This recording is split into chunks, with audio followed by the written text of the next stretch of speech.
వయసులోనే భూమా వారసురాలిగా రాష్ట్ర రాజకీయాల్లోనే కాదు ముఖ్యంగా కర్నూలు రాజకీయాల్లో చక్రం తిప్పుతున్నారు భూమా అఖిలప్రియ గారు. రాష్ట్ర మంత్రుల్లో అతి పిన్న వయస్కురాలు భూమా అఖిలప్రియ. మొత్తం భూమా కుటుంబానికి సంబంధించి రాష్ట్ర రాజకీయాల్లో ఎంత ప్రత్యేకత ఉందో మనం చెప్పుకోకర్లేదు. మొత్తం ఒంటరిగా ఇప్పుడు ఆవిడ ఆళ్లగడ్డ నియోజకవర్గంలో ప్రచారం సాగిస్తున్నారు. ఎండలో కూడా వడదెబ్బ కొట్టి కూడా ప్రచారంలో ముందరకెళ్తున్నారు. నమస్కారం. నమస్తే అండి. ఏంటి మేడం వడదెబ్బ కొట్టిందంట మీకు? అవునండి, ఒక 3 days నుంచి బాగా ఎండలు ఎక్కువ ఉన్నాయి. కొంచెం ఫీవర్, ఇన్ఫెక్షన్ లాగా వచ్చింది. బట్ ఒక 3 days రెస్ట్ తీసుకున్నా. మళ్ళీ ఈ రోజు నుంచి ప్రచారం మొదలుపెట్టినా. భయం అనిపించట్లేదా మీకు? జ్వరం, ఫీవర్ కూడా వచ్చిందంట, వడదెబ్బ కొట్టింది, ప్రచారంలో వెనకబడుతున్నాను, అలాంటి ఏదైనా భయం ఉందా మీకు? భయం కాదండి, నాకు తెలిసి తపన. ఎట్లయినా సరే భూమా నాగిరెడ్డి గారు, శోభా నాగిరెడ్డి గారు ఇచ్చిన హామీలు నెరవేరుస్తూ వాళ్ళు ఏ విధంగా అయితే ఆలగడ్డని డెవలప్ చేయాలనుకుంటున్నారో అది ఎక్కడ కూడా అవతల చేతికి వెళ్తే ఎక్కడ ఇబ్బంది పడతారో కార్యకర్తలు అని చెప్పి ఒక తపన కూడా ఉంది. సో ఇటువంటివి ఎన్ని వచ్చినా కూడా మనం చేయాల్సిన డ్యూటీ ఫస్ట్ వస్తుంది కాబట్టి ముందుకు వెళ్ళడం జరుగుతుంది. ఓకే, అంటే ఇతరుల చేతిలోకి వెళ్తే తపన మీకు, మీ నియోజకవర్గం చేయాలని ఒక తపన, ప్లస్ ఇతరుల చేతుల్లోకి వెళ్ళకూడదు అనేది ఒక భయం. ఏంటి ఆ భయం? ఒకటండి, ఇన్ని సంవత్సరాలు భూమా నాగిరెడ్డి గారు, శోభా నాగిరెడ్డి గారు పడిన కష్టము, మమ్మల్ని నమ్ముకున్న కొన్ని వేల కుటుంబాలు, కార్యకర్తలు మాతో పాటు ట్రావెల్ అవుతూ వచ్చారు. ఏ పార్టీలోకి వెళ్ళినా ఎన్ని కష్టాలు పడినా కూడా మా వెంట ఉండి మమ్మల్ని ముందుకు నడిపించిన కార్యకర్తలందరూ కూడా ఇప్పుడు ఏదైనా చిన్న మిస్టేక్ జరిగినా కూడా వేల కుటుంబాలు అన్నీ కూడా ఇబ్బంది పడతారు. అది కాకుండా కేవలం భూమా కుటుంబం మాత్రమే అభివృద్ధి కార్యక్రమాలు ఇక్కడ చేయగలుగుతుంది. ఆలగడ్డలో మార్పు రావాలంటే అది కేవలం భూమా కుటుంబం వల్లనే సాధ్యమవుతుందని చెప్పి ప్రజలందరూ కూడా నమ్ముతున్నారు. ఆ నమ్మకాన్ని నిలబెట్టుకొని ఎక్కడ కూడా మిస్టేక్ జరగకుండా ఈ ఎన్నికలు జరగాలని చెప్పి మా ఆతృత. సో ఇది ఒక విధంగా ఎట్లుంటుందంటే, నేను వచ్చిన తర్వాత అబ్జర్వ్ చేసింది అంటే, మిగతా వాళ్ళకి ఆలగడ్డ అంటే రాజకీయం, కానీ భూమా కుటుంబంకి ఒక బాధ్యత. సో ఈ బాధ్యతని ఎక్కడ కూడా మేము మిస్యూజ్ చేయకుండా, లేకపోతే వేరే వాళ్ళ చేతికి వెళ్ళకుండా కాపాడుకుంటూ ముందుకెళ్తున్నాం. కాబట్టి మా అమ్మ నాన్నలు ఏ విధంగా కాపాడుకుంటూ వచ్చారో అది ఇప్పుడు మా బాధ్యత కాబట్టి దాన్ని కాపాడుకుంటూ ముందుకెళ్ళాలి. కాబట్టి ఆ భయం అనేది ఉంటుంది. అంటే అతి తక్కువ వయసులో మీరు ఇలా వెళ్ళి ప్రచారం చేస్తుంటే, ఎందుకంటే రాజకీయాల్లో కల్మషాలు ఎక్కువ ఉంటాయి, రాజకీయాలు ఎక్కువ, రాజకీయం అంటేనే వీడు రాజకీయం చేస్తున్నాడు అంటారు. ఇటువంటి కల్మషాలు ఉన్న ప్రపంచంలో ముఖ్యంగా రాజకీయాల్లో మీరు ఏ విధంగా మనగలుగుతానని అనుకుంటున్నారా మీరు ఇక్కడ ఈ కుట్రలు కుతంత్రాలు వీటిని చూస్తుంటే? అంటే ఒకటండి, నేను కూడా రాజకీయాలకి రాకముందు మీరు చెప్పిన విధంగా నేను అనుకునేదాన్ని. రాజకీయం అంటే ఒక బురద, దాంట్లో మనం దిగకూడదు. లేకపోతే ఎందుకంటే ఇంకొకటి, నేను శోభా నాగిరెడ్డి గారు, భూమా నాగిరెడ్డి గారు ఇద్దరు నా తల్లిదండ్రులకి నేను దూరంగా చిన్నప్పటి నుంచి ఉండడానికి కారణం రాజకీయమే అని చెప్పి అనుకుంటూ పెరిగాను. సో ఎప్పుడు కూడా నాకు రాజకీయాల మీద ఎప్పుడు కూడా ఇంట్రెస్ట్ కూడా లేదు. కానీ ఎప్పుడైతే శోభా నాగిరెడ్డి గారు చనిపోయిన తర్వాత మేము ప్రచారం చేశామో ఆ రోజు నాకు అర్థమైంది ఏంటంటే, ప్రతి ఒక్క ఇంట్లో మా తల్లి చనిపోతే వాళ్ళ ఇంట్లో ఒక వ్యక్తికి చనిపోయినట్టుగా వాళ్ళు బాధపడ్డారు, ఏడ్చారు నాతో పాటు. సో చాలా ఎమోషనల్గా మేము క్యాంపెయినింగ్ చేసాం మదర్ చనిపోయినప్పుడు. అది చూసినప్పుడు నా తల్లిదండ్రులు ఇంత ఆదరిస్తున్నారు, నా కుటుంబం ఇంత ఆదరిస్తున్నారు, వీళ్ళకి మా మదర్ ఇంత సేవ చేయడం కరెక్టే అనే ఒక భావన నాకు కలిగింది.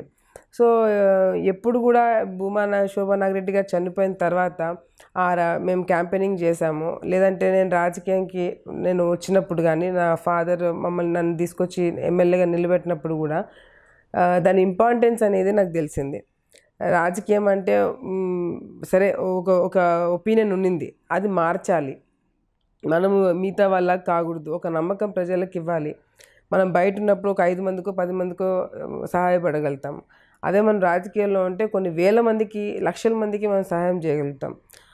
ఒక బాధ్యత మనం తీసుకుంటున్నామంటే ఎంతో కమిట్మెంట్ ఉంటే కానీ ఆ బాధ్యత తీసుకోకూడదు అని చెప్పి కూడా నాకు అర్థమైంది.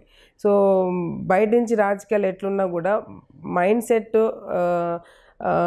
సెట్ చేసుకొని ఈ విధంగా నేను చేయాలి రాజకీయం, ఎక్కడ కూడా నేను తప్పుదావ పట్టకుండా వెళ్ళాలి అని ఒక డెసిషన్ తీసుకొని వస్తే మాత్రం రాజకీయాలు is the best option for serving people.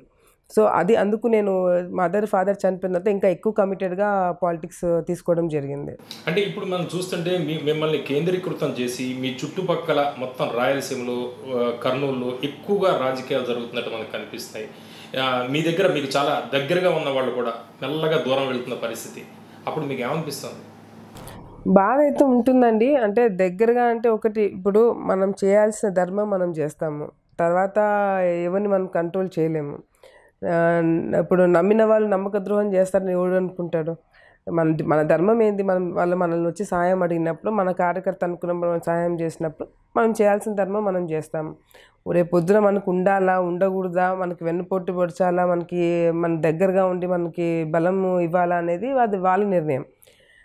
కాలమే అన్ని నిర్ణయిస్తుంది అని చెప్పి అంటారు. ఈరోజు చేయకపోయినా రేపు పొద్దునైనా మనకి మంచి జరుగుతుందనే ఒక నమ్మకం నాకుంది.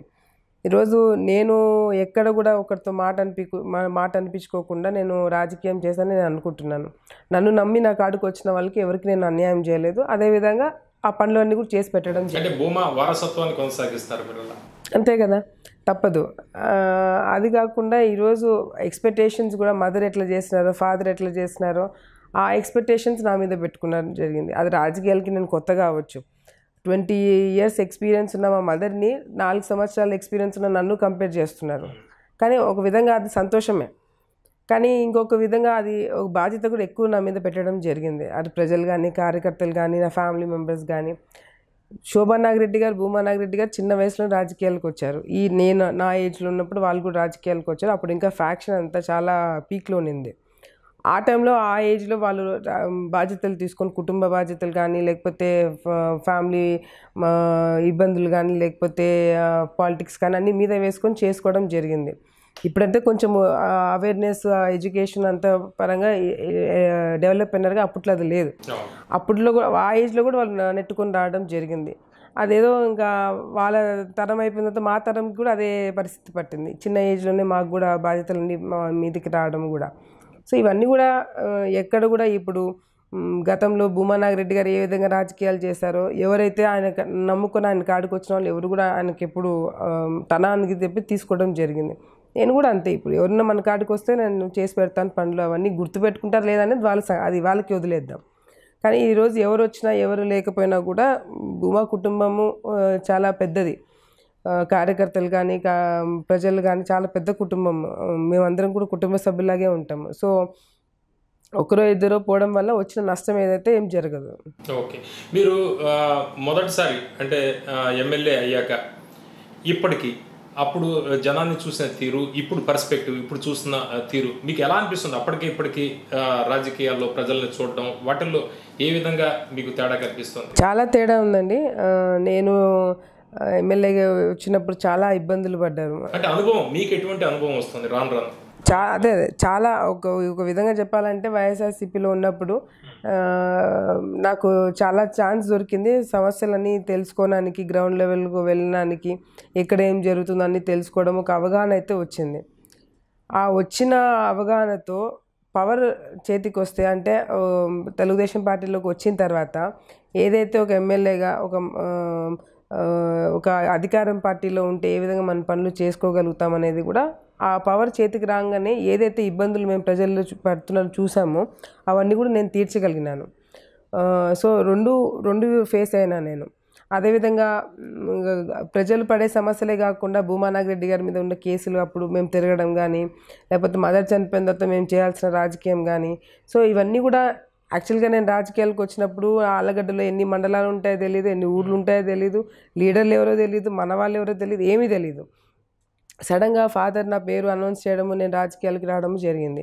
అదే టైంలో మా నాన్న మీద కేసులు అయిపోయిన తర్వాత ఇంకొక కేసు, అది అయిపోయిన తర్వాత మేము తెలుగుదేశం పార్టీలోకి రావడము, నాన్న చనిపోవడము, బై ఎలక్షన్, ఇట్లా ప్రతి ఒక్క ఫేజ్లో నాకు ఒక లర్నింగ్ ఎక్స్పీరియన్స్. సో ఎక్కడ కూడా సమస్యలు అవగాహన కానీ, అది తీర్చడంలో ప్రొయాక్టివ్గా ముందుకెళ్ళి చేయడం కానీ, ఇవన్నీ కూడా చాలా నేర్చుకున్నాను. ఇంకా నేర్చుకోవాల్సింది చాలా ఉన్నాయి. ఎందుకంటే ఈ 2 సంవత్సరాలు నాకు మంత్రి పదవి రావడంతో చాలా వరకు నేను ఫుల్ఫిల్ చేయలేకపోయినాను. అంటే లీడర్స్ మధ్యన నా మధ్యన ఉన్న గ్యాప్ కానీ, లేకపోతే ఇంకా నేర్చుకోవాల్సినవి చాలా ఉన్నాయి. గ్రౌండ్ లెవెల్ ఇంకా దిగాలని ఉంది నాకు. సో ఎందుకంటే నేను రాజకీయాలకు 4 సంవత్సరాలు అయింది, 2 సంవత్సరాలు అపోజిషన్, 2 సంవత్సరాలు మంత్రిగా. సో గ్రౌండ్ లెవెల్లో చేసుకోవడానికి నాకు టైం దొరకలేదు, ఇంకా నేర్చుకోవాల్సింది చాలా ఉందని చెప్పి నేను అనుకుంటున్నాను. అంటే మొదటిసారి మీరు బై ఎన్నికల్లో ఉప ఎన్నికల్లో డైరెక్ట్గా ఎన్నికయ్యారు, తర్వాత నంద్యాల ఎన్నికలు చూశారు మీరు, ఇప్పుడు డైరెక్ట్ జనరల్ ఎలక్షన్స్ జరగబోతున్నాయి. తేడా అలా గమనిస్తారు మీరు? తేడా చాలా ఉందండి. అసలు ఫస్ట్ నాదైతే ఇనానిమస్ ఎలక్షనే లేదు. సెకండ్ ఎలక్షన్ బై ఎలక్షన్ నేను ఎక్స్పీరియన్స్ అయినప్పుడు మొత్తము రాష్ట్రంలో ఉన్న తెలుగుదేశం పార్టీ మొత్తము కార్యకర్త నుంచి మంత్రుల వరకు ముఖ్యమంత్రి అందరూ వచ్చి నంద్యాలలో కూర్చొని మరీ మాకు చేసి పెట్టినారు. అది దానికి మాకు ఏం పెద్ద మేము నేర్చుకోవడానికి అవకాశం లేదు. ఇప్పుడు డైరెక్ట్ ఎలక్షన్. సో ఈ ఎలక్షన్ చాలా క్రూషియల్, అటు ఫ్యామిలీకి కానీ కార్యకర్తలకు కానీ ప్రజలకు కానీ ఆలగడ్డ హోల్గా మొత్తంకి చాలా క్రూషియల్ ఎలక్షన్ ఇది. సో ఇది ఫేస్ అవ్వడము, గ్రౌండ్ లెవెల్లో వర్క్ చేయాలా, క్యాంపెయినింగ్ చేయాలా, మొబిలైజేషన్ చేసుకోవాలా, ఎక్కడే ప్రాబ్లమ్స్ ఉన్నాయో పెద్ద నెట్వర్క్ అంతా తీసుకొచ్చి పెట్టి చేసుకోవాల్సిన ఇది. గత 30 సంవత్సరాల నుంచి భూమా నాగిరెడ్డి గారు చేసిందంతా కూడా ఈ ఒక్క ఎన్నికల్లో మేము చేసుకోవాలి. అది అవతల వాళ్ళకి ఇంపార్టెంట్, మాకు ఇంపార్టెంట్. ఆ స్లోగన్ తోటి వెళ్తున్నారా మీరు? అంతే కదా, ఎందుకంటే ఈ 30 సంవత్సరాలు పడిన కష్టము కార్యకర్తలు కానీ మేము కానీ లేకపోతే మేము ఫేస్ అయిన ప్రాబ్లమ్స్ ఇవన్నీ కూడా ఈ ఎలక్షన్కి మేము బయటపడితే ఇంక మళ్ళీ వెనక్కి తిరిగి చూసుకోవాల్సిన పరిస్థితి ఉండదు. ఎందుకంటే ప్రజలు ఒకసారి నమ్మకం పెట్టుకుంటే ఆ నమ్మకాన్ని తగినట్టుగా మేము పనులు చేసుకుంటూ పోతాం. సో ఆ నమ్మకం ప్రజలకి రావాలంటే ఈ ఎన్నికలు మేము తప్పకుండా గెలిచి తీరాలి.